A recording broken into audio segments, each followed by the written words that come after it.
नमस्कार मंडळी, आज मी तुम्हाला भेंडीच्या भाजीची नवीन रेसिपी नवीन पद्धतीने बनवून दाखवणार आहे।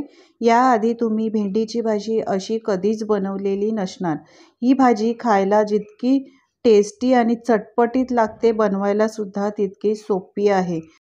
तर एकदा या पद्धतीने तुम्ही भेंडीची भाजी बनवून बघा, तुम्हाला नक्कीच आवडेल। चला तर रेसिपीला सुरुवात करूयात। तर भेंडीची भाजी बनवण्यासाठी इथे मी पाव किलो भेंडी घेतलेली आहे। भेंडी आणून स्वच्छ धुतली आहे, त्यानंतर सुती कपड्याने चांगली पुसून घेतलेली आहे। भेंडी ओली ठेवायची नाही अजिबात, सुती कपड्याने पुसून घ्यायची आहे। त्यानंतर याचे मागचे आणि पुढचे देठ कापून या मोठ्या मोठ्या पीसेसमध्ये कापून घ्यायचे आहेत, म्हणजेच याचे मोठे तुकडे करून घ्यायचे आहेत। भेंडी बारीक चिरायची नाही। तर तुम्ही पाहू शकतात मी अशा पद्धतीने भेंडी चिरून घेतलेली आहे, म्हणजे एका भेंडीचे 2 तुकडे केलेले आहेत। ही भाजी बनवण्यासाठी अशाच प्रकारची भेंडी कापून घ्यायची आहे, लहान कापायची नाही। चला तर आता यामध्ये मसाले घालूया। पाव चमचा हळद पावडर घालायची आहे। एक मोठा चमचा काश्मीरी मिरची पावडर घालायची आहे, यामुळे कलर खूप छान येतो। 1 चमचा धणे जिरे पावडर घालायची आहे। तुमच्याकडे जे मसाले घरात अवेलेबल असतील ते तुम्ही इथे वापरू शकतात। अर्धा चमचा किचन किंग मसाला वापरलेला आहे। तुमच्याकडे अवेलेबल घरात नसेल तर तुम्ही गरम मसाला वापरला तरी सुद्धा चालेल। अर्धा चमचा बेसन घालायचं आहे। बेसनमुळे भाजीला बाइंडिंग चांगली येईल आणि मसाले व्यवस्थित लागले जातील। पाव चमचा मी इथे आमचूर पावडर वापरलेली आहे। आमचूर पावडरमुळे भाजीला खूप चटपटीतपणा येतो। तुमच्याकडे आमचूर पावडर नसेल तर तुम्ही फक्त लिंबाचा रस वापरला तरी सुद्धा चालेल। अर्धा लिंबूचा रस सुद्धा मी इथे वापरलेला आहे। त्यानंतर चवीप्रमाणे मीठ घालायचं आहे। मी परत पाव चमचा काश्मीरी मिरची पावडरचा वापर केला आहे, कारण मला थोडी कमी वाटते। आता मी इथे 1 चमचा मोठा तेल घेतलेला आहे। तेल तुम्ही कोणतेही वापरू शकता, शेंगदाण्याचं तेल, खोबरेल तेल, राईचं तेल सुद्धा वापरलं तरी सुद्धा चालेल। आता हे तेल या भाजीवर असं घालून घ्यायचं आहे। आता हे हाताने सगळे मसाले भेंडीला चांगले चोळून घ्यायचे आहेत। अशा पद्धतीने हाताने चोळल्यामुळे भेंडीला मसाले चांगले लागले जातात आणि भेंडीची भाजी चांगली चविष्ट बनते। तर तुम्ही पाहू शकता सगळे मसाले मी अशा पद्धतीने या भेंडीला चोळून घेतलेले आहेत। तर सगळ्या भेंडीला मी व्यवस्थित मसाले अशा प्रकारे लावून घेतलेले आहेत। आता 10 मिनिटं ही भाजी अशीच ठेवायची आहे, म्हणजे भेंडीला चांगले मसाले लागले जातात आणि त्यानंतर आपण ही भाजी बनवायची आहे। आता भाजी बनवण्यासाठी इथे मी पॅन गरम करायला ठेवलेला आहे।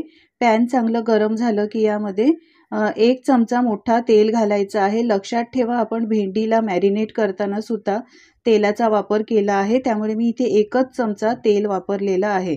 तेल चांगलं गरम झालं की 1 चमचा मोठा जिरं घालायचं आहे। जिरं चांगलं तडतडू द्यावं, म्हणजे चांगलं गरम झालं पाहिजे। गरम झाल्यानंतर इथे पाव चमचा मी मेथीचे दाणे घातलेले आहे। मेथीचे दाणे घातल्यामुळे भाजीला चव छान येते आणि भाजी पौष्टिक देखील बनते। फोडणीमध्ये नेहमी मेथीचा वापर करावा, यामुळे भाजीची चव अधिक वाढते। आता इथे मी हिंग पावडर वापरलेली आहे। हिंग पावडरमुळे पचनास काही प्रॉब्लेम होत नाही।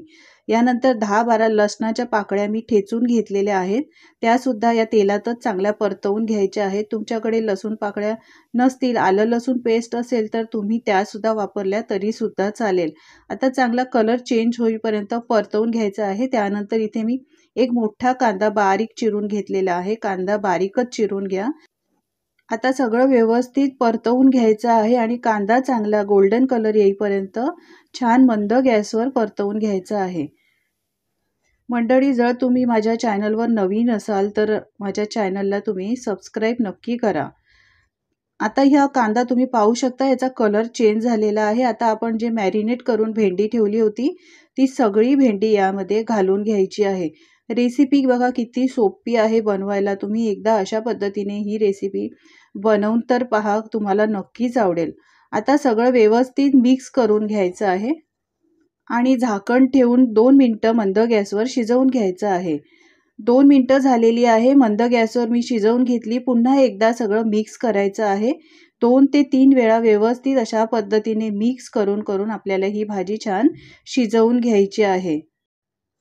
तर मी सगळी भाजी पुन्हा एकदा मिक्स केली आहे. झाकण ठेवूया आणि पुन्हा 2 ते 3 मिनिटं ही भाजी चांगली मंद गॅसवर शिजवून घेऊया. भाजीला शिजायला या जास्त वेळ लागत नाही, लवकर शिजते. तर तुम्ही पाहू शकता ही भाजी आपली एकदा पुन्हा ढवळून घेऊया, मिक्स करून घेऊया. भाजी आपली तयार झालेली आहे. एकदम सॉफ्ट अशी भेंडीची भाजी तयार झालेली आहे. मिक्स करून घेऊया आणि आपण पाहूया की ही भाजी आता शिजली का. तर हे बघा तुम्हाला दाखवते, अशा पद्धतीने हाताने दाबून बघायचं आहे. भाजी एकदम नरम आणि सॉफ्ट झालेली आहे. याचा अर्थ आपली भाजी आता तयार झालेली आहे. आता बारीक चिरलेली यावर कोथिंबीर घालायची आहे. मी या भाजीमध्ये लिंबाचा रस आणि आमचूर पावडरचा वापर केलेला आहे. तर तुम्ही पाहू शकता ही भाजी अजिबात चिकट झालेली नाही, कारण भाजीला चिकटपणा असल्यामुळे याला एक प्रकारची तार येते. तर तुम्ही पाहू शकता सुटसुटीत अगदी ही भाजी आपली तयार झालेली आहे. तर खूपच सोप्या पद्धतीने चटपटीत आणि मसालेदार भेंडीची भाजी तुम्ही घरच्या घरी अशा पद्धतीने बनवू शकता. एकदा नक्की ट्राय करा. खूपच सोपी रेसिपी आहे. खूप जास्त तामझाम करण्याची गरज नाही, जास्त वेळ लागत नाही आणि घरातील मसाल्यापासूनच मी ही भाजी तुम्हाला बनवून दाखवली आहे. तुमच्या घरच्यांना ही भाजी नक्कीच आवडेल. तर एकदा बनवून ट्राय करा आणि मला सांगा ही रेसिपी कशी वाटली तुम्हाला. रेसिपी जर आवडली असेल तर लाईक करा, शेअर करा आणि माझ्या चॅनलवर जर तुम्ही नवीन असाल तर प्लीज चॅनलला सबस्क्राईब करा. यामुळे नवीन व्हिडिओ बनवण्याचे मोटिवेशन आम्हाला मिळत राहते.